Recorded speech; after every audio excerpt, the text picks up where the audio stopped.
And Christina Maurice, we just saw police bring the body out on a stretcher tonight. The NYPD still here on the scene almost 6 hours after the deadly shooting inside that home. They say their body cam video will show that woman came at them with a knife and she refused to drop the weapon, forcing them to fire. An officer with his shield in the air leads a line of the NYPD's Emergency Service Unit members into a two-family brick home on 69th Street, creating a concerning sight on a block that's felt safe to most of these neighbors.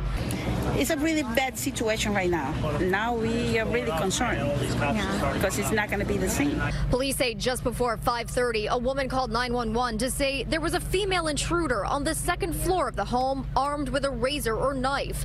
They say the same person who reported the burglary met the officers outside and eventually followed them up the stairs. And then the already tense situation took an unexpected turn. The 54-year-old woman came at the officers with a knife and lunged at them. One of the officers gave direction to put the knife down. We know this because there was body camera video. Subsequently, one officer discharges his service weapon 3 times, striking the female in the torso. It appears at this time preliminarily that the 911 caller and the female was again one and the same. Police recovered this knife at the scene and say they've been called to the home a number of times. And while they wouldn't elaborate on that, this neighbor tells us he suspected the woman had problems. They yelled a lot. I heard them yell pretty frequently. They did keep them to themselves. They just didn't keep the noise to themselves. Police say another person who lives there wasn't home at the time, and that's part of the investigation.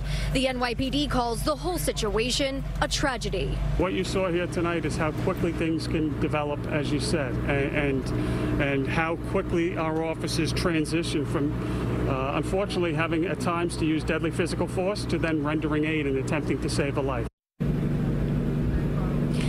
Dozens of members of the NYPD remain on this very active scene tonight. We know initially 4 officers responded to that call. 2 actually went inside. Tonight, they are refusing to say whether any of their officers were injured in this incident. We're live in Maspeth, Queens tonight. Jessica Layton, CBS 2 News. Okay.